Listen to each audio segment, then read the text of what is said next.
trade you the Ferrari while I'm gone. Halo teman-teman, di video kali ini admin mau nyeritain film yang berjudul A Glenbrook Christmas. Film ini menceritakan tentang seorang wanita yang di awal tahun depan akan menjadi pewaris tunggal dari kekayaan kakeknya. Sebelum wanita ini menggantikan posisi kakeknya, dia sempat mengunjungi sebuah kota kecil untuk mengenang kedua orang tuanya yang udah meninggal. Ternyata kedatangan wanita ini disambut hangat oleh warga kota yang lain, termasuk bertemu dengan seorang pria baik hati yang berhasil membuatnya jatuh cinta. Nah, kira-kira seperti apakah kisah wanita ini selanjutnya? Yuk langsung aja admin mulai alur cerita filmnya. Cerita film ini bermula dari seorang wanita yang bernama Jessica atau yang lebih akrab dipanggil Jessie. Dia adalah cucu dari pemilik perusahaan real estate, dan di awal tahun depan Jessie rencananya akan menggantikan kakeknya untuk menjadi CEO.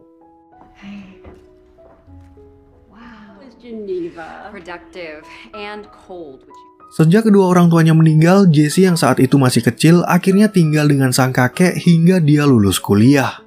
Sampai sekarang, Jessie selalu mengingat foto kenangan bersama orang tuanya yang pada saat itu liburan Natal di kampung halaman ibunya di kota bernama Glenbrook. It's okay. I still had a wonderful child and it's where my parents met. So when was the last time you were there? Adegan film kemudian beralih sebentar ke kota Glenbrook, di mana petugas pemadam kebakaran sedang mengecek lonceng keramat yang mengalami konsleting. Padahal lonceng itu sangat penting bagi warga kota, karena setiap malam Natal mereka memiliki tradisi untuk membunyikannya sambil membuat permohonan. Kemudian di malam harinya, Jessie akhirnya bertemu dengan kakeknya bernama Harold yang kebetulan lagi mengadakan pesta bagi perusahaannya. Di pesta itu, Jessie juga bertemu dengan seorang pria bernama Lucas yang dari awal udah bersikap sangat ramah kepadanya. Di umur Jessie yang udah memasuki kepala 3, dia sebenarnya memiliki harapan untuk menjalin hubungan cinta dengan seseorang. Awalnya Jessie mengira kalau Lucas bermaksud untuk PDKT, tapi nggak taunya Lucas ingin mengajaknya untuk bekerja sama dan memperluas usaha bisnisnya.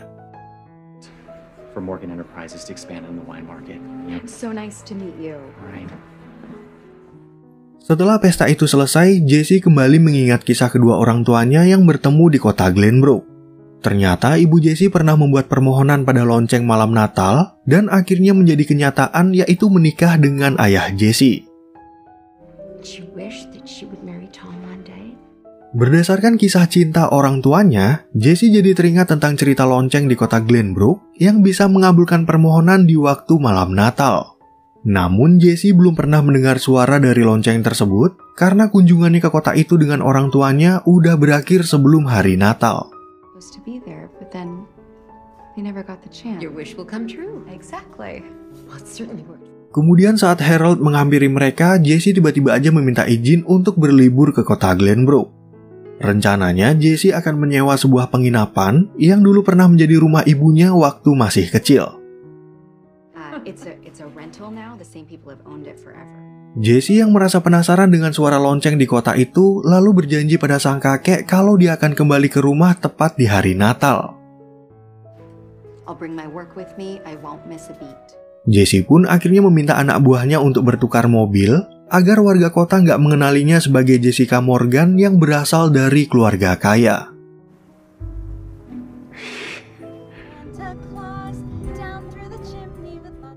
Singkat cerita, saat Jessie memasuki daerah kota Glenbrook, dia nggak sengaja menabrak seorang pria bernama Kyle. Untungnya, Kyle adalah pria yang ramah dan hanya mengingatkan Jessie agar dia tidak melamun ketika sedang menyetir.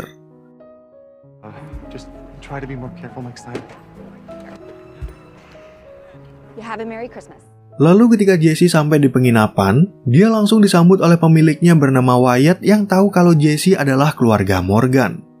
Namun Jessie meminta Wyatt agar merahasiakan nama keluarganya dengan alasan dia nggak mau orang-orang di kota ini mengetahui kalau dia berasal dari keluarga kaya. Mendengar tujuan Jessie datang ke sini untuk berlibur, Wyatt kemudian memberikan daftar acara di kota ini yang akan diadakan untuk menyambut hari Natal. Wyatt pun memberitahu tentang rusaknya mesin penggerak lonceng, dan mungkin aja di tahun ini warga kota nggak bisa mengadakan tradisi yang udah berjalan hampir 70 tahun. Why not? Seems there's some issue, so it's been a tradition for almost 70 years. Kemudian saat beristirahat, Jesse yang nggak tahu cara menggunakan cerobong asap malah menyebabkan insiden yang membuatnya panik.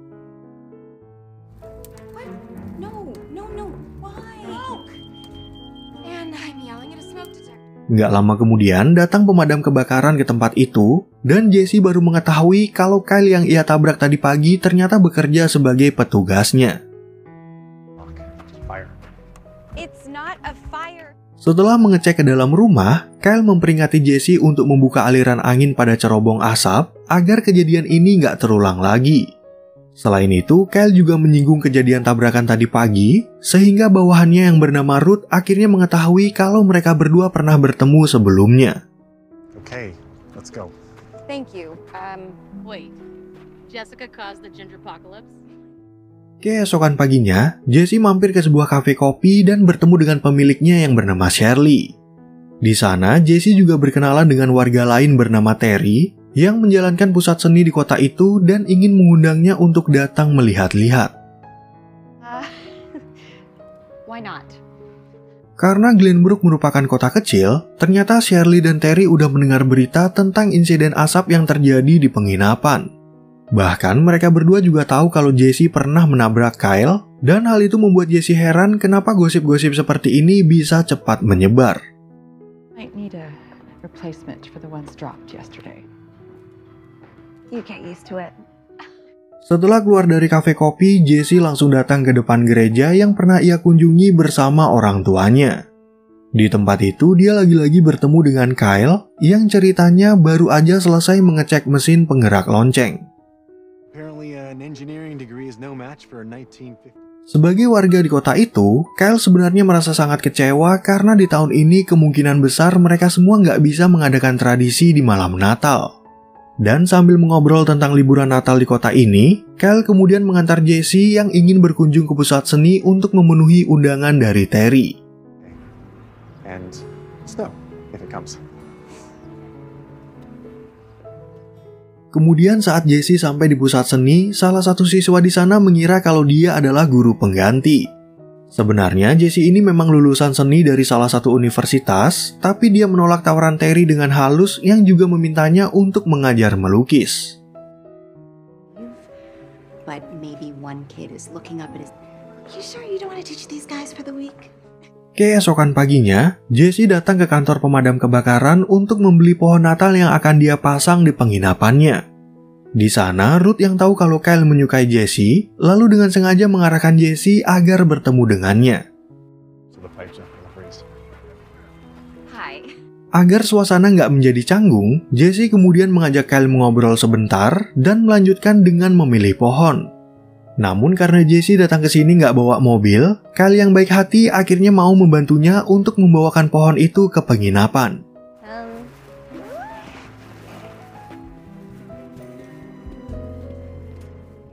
Sesampainya di tempat tujuan, Kyle dan Jesse sama-sama berbagi cerita tentang orang tua mereka yang udah meninggal. Cuman bedanya ibu Kyle masih hidup dan sekarang lagi menikmati liburan dengan kapal pesiar bersama dengan teman-temannya. Selain membicarakan orang tua, Kyle juga bercerita tentang kisah percintaannya yang pernah bertunangan dengan seorang wanita. Sayangnya pertunangan itu kandas di tengah jalan karena tunangan Kyle nggak mau tinggal di kota kecil dan mereka berdua juga memiliki gaya hidup yang berbeda. Then she didn't love you for you. However, I can't say that my fiancé at the time was quite. Setelah mendengar cerita itu, Jesse lalu bertanya kepada Kyle bagaimana tanggapannya jika Jesse memiliki uang jutaan dolar. Namun karena respon Kyle kurang meyakinkan, Jesse jadi semakin ragu untuk berkata jujur tentang kehidupannya yang berlimpah harta. I'd love to. Sambil mendekorasi pohon yang baru mereka bawa, Kyle nggak sengaja melihat gambar Jesse yang biasa ia kerjakan sebagai hobi sampingan. Kebetulan di atas meja itu juga ada majalah tentang Jesse dan perusahaan keluarga Morgan, sehingga dia berusaha menutupinya agar nggak ketahuan oleh Kyle. No, that's okay. It's... one. There we go. Keesokan harinya saat Jessie datang lagi ke pusat seni, dia tiba-tiba mendapat kabar dari Terry yang belum menemukan guru pengganti bagi anak-anak. Terry pun kembali meminta bantuan Jessie untuk menjadi guru mereka, karena dia percaya kalau Jessie bisa memberikan inspirasi pada anak-anak tentang semangat Natal. I would love to help. Di luar pusat seni, Jessie juga bertemu dengan Kyle yang memberitahu kalau perbaikan lonceng di kota itu akan memakan biaya sebanyak $10.000. Namun pemerintah kota dan gereja nggak punya anggaran sebesar itu, sehingga tradisi warga untuk membuat harapan di malam Natal nggak akan bisa terwujud. Couldn't someone just go up there and ring them manually? Turns out it's going to cost $10,000 to fix the bells. Lalu sesampainya Jessie di rumah, dia mendapat telepon dari sang kakek yang bertanya bagaimana liburannya di kota Glenbrook. Jessie pun menceritakan soal lonceng keramat yang lagi rusak, sehingga Harold dengan senang hati untuk membayar biaya perbaikannya bagi kepentingan warga kota. Tapi karena Jessie takut ketahuan, dia terpaksa menolak tawaran dari kakeknya dan mengatakan kalau dia memiliki ide lain untuk mendapatkan uang. Mendengar ucapan itu, Harold akhirnya setuju dengan keinginan Jessie dan merasa kalau cucunya itu sangat menikmati liburannya di kota Glenbrook.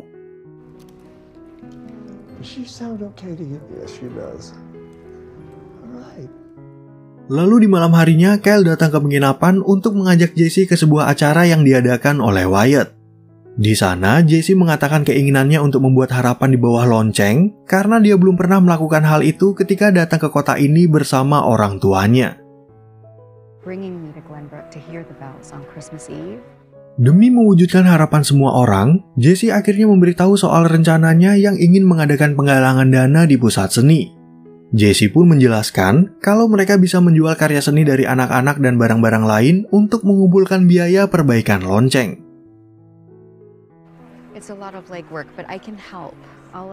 Agar rencana ini berjalan dengan baik, Jessie akan membuat postingan di sosial media dengan harapan warga kota tetangga tertarik untuk datang ke acara itu. Awalnya, Kyle ragu dengan rencana tersebut, tapi karena mereka nggak punya pilihan lain, dia dan Terry akhirnya mau mengikuti cara Jessie. Anyone has made such a big difference around here. Brantley, with money to burn and presents to buy. Setelah acara itu selesai, Jessie kemudian memperlihatkan fotonya yang berkunjung ke kota ini bersama kedua orang tuanya. Sebenarnya dari dulu Jessie ingin datang sendiri ke kota ini dan akhirnya baru terwujud setelah dia mengetahui kalau rumah ibunya dulu udah menjadi penginapan. Karena Jessie udah mulai percaya kepada Kyle, dia sebenarnya ingin memberitahu tentang identitasnya sebagai keluarga Morgan. Namun tiba-tiba Terry datang menghampiri mereka dan memberitahu kalau anak-anak di pusat seni sangat bersemangat untuk mengikuti rencana dari Jessie. What? We really should. Jessie dan Terry kemudian memberitahu tentang acara penggalangan dana yang akan diadakan dalam 3 hari ke depan. Setelah itu, Terry langsung menghampiri Jessie dan mengatakan kalau dia udah mengetahui dari Mbah Google kalau Jessie merupakan keluarga Morgan. Karena udah ketahuan, Jessie lalu menjelaskan alasan dia datang ke kota ini yang ingin mengenang kisah manis dari kedua orang tuanya. Jessie pun gak menyangka kalau dia akan jatuh cinta dan berjanji untuk memberitahu Kyle tentang keluarganya setelah mereka selesai mengadakan penggalangan dana. I'm gonna tell him right after the fundraiser. Lalu di siang harinya, Kyle mengundang anak-anak untuk datang ke pusat seni untuk mendengar cerita Natal yang biasa ia bacakan setiap tahunnya. Namun di tahun ini, Kyle tiba-tiba meminta seorang sukarelawan dan langsung menunjuk Jessie untuk menemaninya dalam membacakan dongeng itu bagi anak-anak. It was the night before Christmas. Setelah acara itu selesai, Jessie lalu membantu para warga untuk menyiapkan barang-barang yang akan mereka jual di acara amal. Mereka pun berharap kalau dana itu akan cukup untuk biaya perbaikan lonceng, karena Kyle udah menghubungi seorang mekanik agar memperbaikinya sebelum malam Natal. Kemudian di malam harinya, Kyle mengajak Jessie untuk makan malam bersama di kantornya. Dan ketika mereka pulang, Jesse sempat berpesan kepada Kyle kalau dia ingin menyampaikan hal penting setelah mereka selesai mengadakan penggalangan dana. But right now. Afterwards, I really want to talk to you. Singkat cerita, saat hari penggalangan dana diadakan, ternyata udah banyak orang berkumpul di pusat seni, termasuk teman lama Jesse yang bernama Bridget. Terry pun akhirnya membuka tempat tersebut agar para tamu bisa berbelanja barang-barang yang mereka inginkan untuk hari Natal.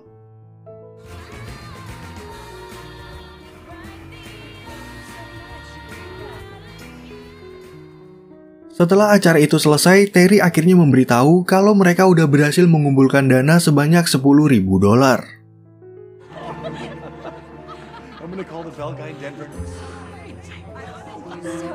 Tapi di saat Kyle ingin menelpon mekanik, dia tiba-tiba mendapat kabar dari salah satu temannya yang memberitahu kalau Jesse adalah cucu dari Harold Morgan. Jesse yang merasa bersalah kemudian berusaha menjelaskan kalau hal inilah yang ingin dia bicarakan setelah mereka selesai menggalang dana. Sebenarnya Kyle nggak mau mempermasalahkan kekayaan keluarga Jesse, tapi dia udah terlanjur kecewa karena dari awal pertemuan mereka Jesse udah nggak jujur tentang kehidupannya. So, when was I supposed to tell you? But I guess now we'll never find out. Keesokan paginya, Jesse akhirnya memutuskan untuk kembali ke rumah kakeknya. Dan sebelum dia meninggalkan kota Glenbrook, Jesse sempat mampir ke kafe milik Shirley untuk berpamitan dengan orang-orang yang udah memperlakukannya dengan baik. Beberapa waktu kemudian, Wyatt juga datang ke tempat itu dan bermaksud untuk mengembalikan buku gambar Jesse yang ketinggalan di penginapannya. Ruth pun segera memperlihatkan gambar-gambar itu kepada Kyle dan mengatakan kalau Kyle adalah pria bodoh karena udah membiarkan wanita yang ia cintai pergi begitu aja. And you just let her go. I am an idiot. Adegan film kemudian beralih ke Jesse yang perjalanannya terhambat gara-gara ada kejadian longsor. Karena hambatan itu, Kyle akhirnya berhasil menyusul Jesse dan ingin meminta maaf atas ucapannya kemarin malam yang sama sekali nggak bisa memahami perasaannya. I'm more understanding. I'm sorry. Walaupun mereka dari kalangan ekonomi yang berbeda, Kyle akhirnya menganggap kalau kedatangan Jesse ke kota Glenbrook adalah sebuah takdir. Jadi, Kyle ingin mengajak Jesse untuk kembali karena tujuan awalnya datang ke kota Glenbrook adalah untuk membuat permohonan di bawah lonceng.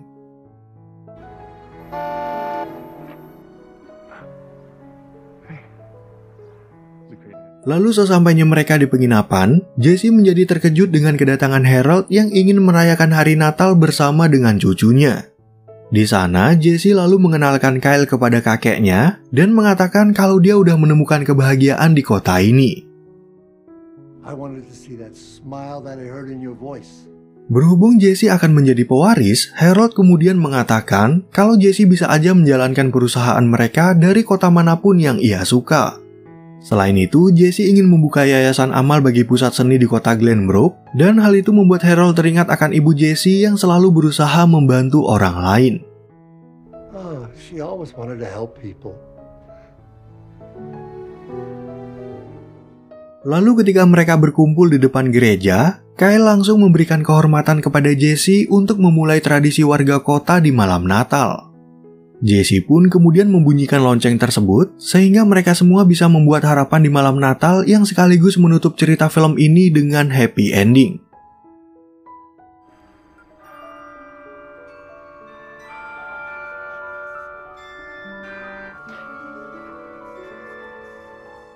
Oke teman-teman, sekian ya perjumpaan kita di alur cerita film yang berjudul A Glenbrook Christmas.